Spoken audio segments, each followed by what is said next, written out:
Super progressive. What is good? Uh, Extremely special interview today because we talked to so many important figures in the history of underground dance music. And today, I know I say most of our guests are legends, but this guy is on the top tier. Our guest today is none other than Paul van Dyk. Paul, thank you so much for joining. How are you doing?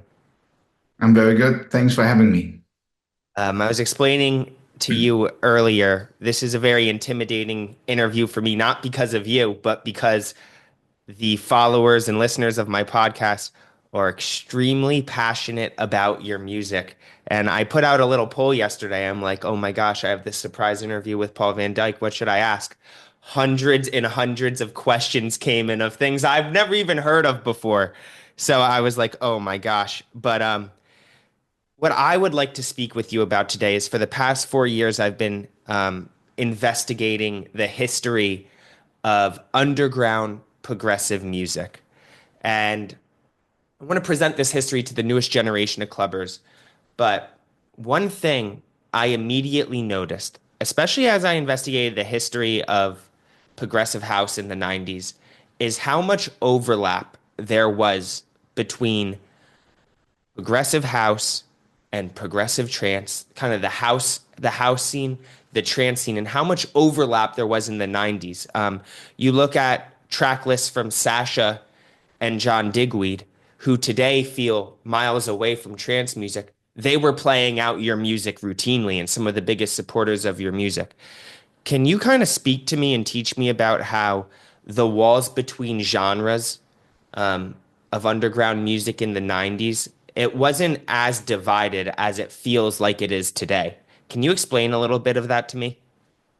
Well, I think it wasn't as bubbled up as things are today. It's like, we all loved electronic music and we loved a good piece of electronic music, and it didn't really matter if it came from LTG Bookham and it was drum and bass, or it was like some housey tune of such Roger Sanchez, or something cool that like John or Sasha did.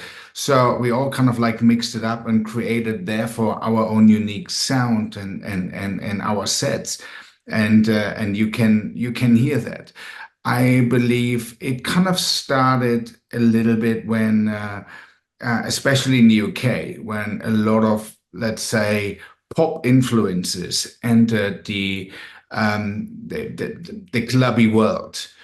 And this is when things went a bit sideways, and people started to kind of like, oh, I'm doing this, I'm doing that, you that, I don't talk to you, I don't like you because you're doing that. So things became a bit, yeah, I don't know, isolated in their own little fields. But yeah, as you say, it's like, as much as I played a lot of stuff from John and Sasha, so they played my stuff, and they said it was more about the journey and not about what somebody's labeling it. Really, really cool to hear and really refreshing to hear because my understanding of progressive is not so much a genre, but more of a philosophy or an approach to music itself. It's the way you mix different styles of music together to create that journey that can go any direction at any time. What unifies it is a progressive set is not just all progressive tracks, it's about the quality of the tracks and the way you mix them together to create this It's, all-encompassing journey. I think that the problem is as well, everybody has their own unique definition. What's progressive house to you might be something completely different to me. To me, the epicenter of progressive house is an album by Spooky called, I can't say, Gargantuan or something. It's just like phenomenal. It's like that to me is the epicenter of this. Is like what I would call progressive house evolves around what they did on that record. And so you have a different understanding of what it is, as much as I have a different understanding of what trance is than many other people have. I think this is the problem. I think we should all come back to the point that we kind of like are open, like consume music with open antennas and just like look for the interesting thing Look for some pure energy bangs, some like hardcore sounds that drive you all the way to the beautiful melodies that actually gives you goosebumps. This is what music is all about, us being human, not actually differentiating things at every single core. Yeah, I appreciate that. And I get the question all the time because clubbers my age and younger, especially in America, know the word progressive to be more associated with a completely different style of music, something miles away from Spooky's Gargantum. But I always come back to Dom Phillips's, the journalist's original definition of progressive in an article he wrote that was actually called Transmission. But when he described progressive for the first time ever, he actually pointed to Spooky as one of the pioneers, a lot of the Guerrilla Records artists. And the way he described it was mad but melodic, hard but tuneful, these kind of contradicting things that existed together at once. And you talking about Spooky kind of brings me back to that original definition, not so much about it's this or it's this, but it's all these things at once with quality being at the center. Yeah, it's a perfect definition. So it's like if it comes down to that, because that's my aim, that's what I always try. Crazy, but consumable in a way. Kind of freaky, but still comfortable to listen to. So in a way, I'm progressive house more than anything in regards to Dom. Yeah, I love that. Now, I'm treating this as very much an education for me because I am from New Jersey in the United States. My house music education mainly came from Danny Tenaglia. I worked as his social media manager and learned so much from him, living in New Jersey, going up to his house each day.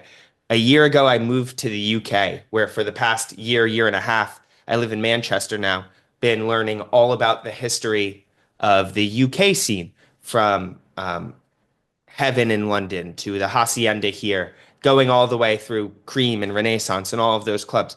Now, one thing I'll self-admittedly, I'm not as well educated on because I just haven't gotten there yet in my journey, is the early days of the German underground electronic scene. Can you tell me about your earliest days in the German underground electronic music scene? And for you, what clubs were the ones that were pioneering and guiding the initial direction of the underground sound in Germany? I think in the beginning we had like two, let's say, centers of electronic music. Like one was Frankfurt with the likes of Mark Spoon, Sven Väth, Thaler, and so on. And then you had Berlin, where you had like people like Kid Paul, DJ Rock, Tanith. They were like on the forefront of what was going on. And you know, the problem is like, my education starts as a very clear cut point because I grew up in East Germany. So my education came purely through the radio from whatever I heard in those underground shows. And I heard about all the clubs in West Berlin, but I could never go because it was in the socialistic and the communistic side of the town.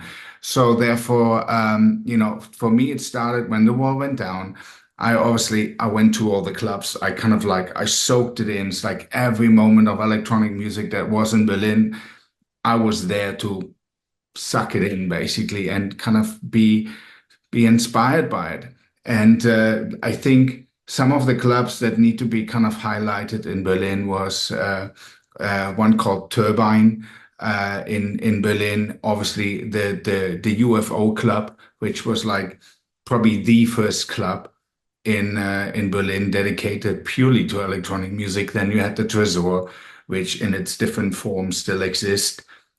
Places like the Planet, eWork, and in Frankfurt it was the Omen. It was like the home ground of Sven Väth, basically, and sort of like a lot of stuff came from there. And you had the techno club events of DJ Thaler, and you know there was always like a little bit of a positive tension between Berlin and Frankfurt because if you listen to like as an example IQ Records, like Sven Väth, one of his record labels, if you listen to the stuff from there, you would say this is pure trance music. At the same time, everybody's saying trance music kind of originated somehow in Berlin. So it's kind of like there's all these different things where people kind of throw again terminology. At the end of the day, it was all about creating music and a few people having the crazy idea of producing it. Because one of the things you also have to understand, as you said, you got educated at Danny Tenaglia, then you moved to the UK, you kind of learning all about that stuff. Back then, this music this did not exist in its form. There were like very early versions of what we now call electronic music. But whatever we wanted to listen to, we had to actually make. So we were a bunch of really positively crazy people having an idea and we just made it happen. And that's the foundation of everything, all the festivals these days, all the club culture, all the music, all the DJ pop stars that we see around. That's their foundation. Those few crazy people doing that. It's really inspiring to hear because in some ways the electronic music scene today feels like such big business, even in sections of our underground areas of music. What you're talking about is this true DIY, almost punk, not in sound or anything, but in approach to, this. I'm gonna go and experience this because I'm gonna make it happen myself, and I'm gonna search it out, and But experience it for myself. you're not too far away from the terminology punk because someone who was probably at its time like one of the most progressive in terms of looking for new things. Most progressive DJ in Berlin was DJ Tanith, and he was a punk before he became this techno icon. Yeah, that's no, it's really cool to hear. I'm gonna jump around because I want to be respectful of your time, and there's just different things I kind of want to touch on. In my research, I learned that, and you can correct me if I'm wrong, but you had a residency at Twilo in New York. Yes. Okay. To me, this is a club, I think partly because it's so revered by clubbers in the 90s and there's such little documentation on it in photos and videos that have survived. It's really mythological to me. Um, to me, it's really interesting to have a single club where Danny Tenaglia can have a residency around the same time Sasha and John have a residency, around the same time you have a residency. Quiver, Sander Klein, like all of these global artists being able to have a residency at a club in New York. Can you talk to me about what made that club special? Why clubbers today in New York, with its huge history, still speak about Twilo so highly, and what that phase-on sound system brought to the dance floor? Just by thinking of it, I don't know, you probably can't see it, but I'm getting goosebumps because the thing really is you have to imagine Twilo was something like the temple of electronic music in the world. It's like the Giza of electronic music. It's just like it was just special. The thing is, you mentioned the phase and sound system. The whole club was basically you felt like you within a speaker. And every single corner, I mean, seriously, this is crazy with the goosebumps here right now.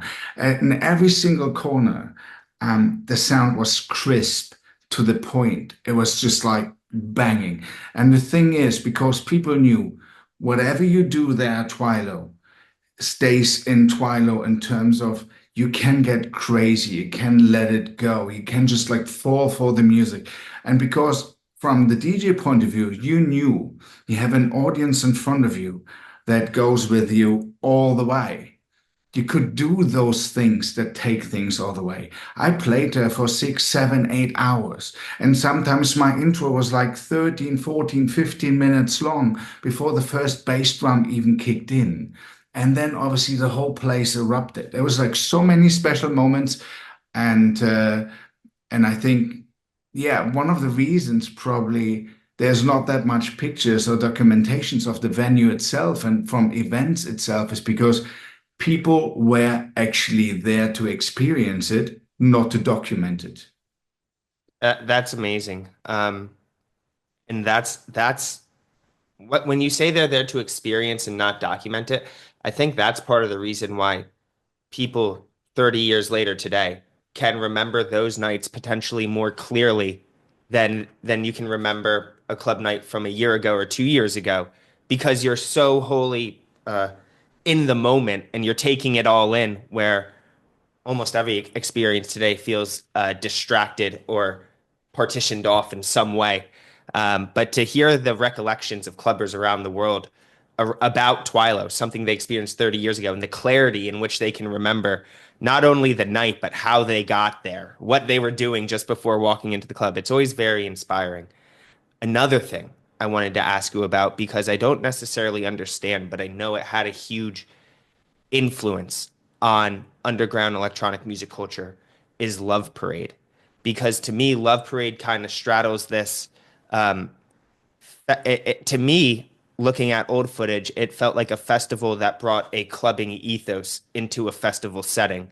But there's not really many things like it.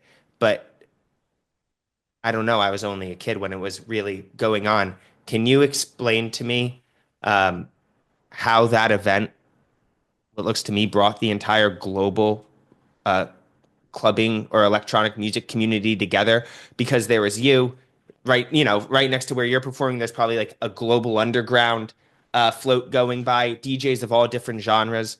Can you explain why Love Parade was kind of so important? Well, first of all, you have to kind of like see where it's coming from. Really, again, from like the small group of like freaky people who had a very interesting idea of how music should sound like. And DJ Motte, one of the DJs in Berlin, even before the wall went down, they had the idea of bringing this out to the street, of celebrating life, of actually making people aware of that, like, there is this subculture of that music. And that obviously reflected with people from all over the world that felt we need to be part of that new music. We want to be part of that new music. So they all came together. And I would say till about 94, 95, it was a gathering of, in a very positive sense, the freaks of this world that love electronic music. It's like whenever they had the chance, they came to Berlin to experience it. Obviously, that created a lot of hype, a lot of media attention, and it became bigger. A lot of people actually joined the Laugh Parade that don't really listen to electronic music, but love the positive feel, the gathering, the peacefulness of things, something you can hardly see these days. You have to imagine there were like millions of people, and there was like hardly any crime related to the Love Parade. And so, therefore, it turned into something bigger. It turned into a pure music event. It turned into almost a manifestation of a peaceful togetherness, something that is so much bigger than just an individual piece of music or an individual genre of music.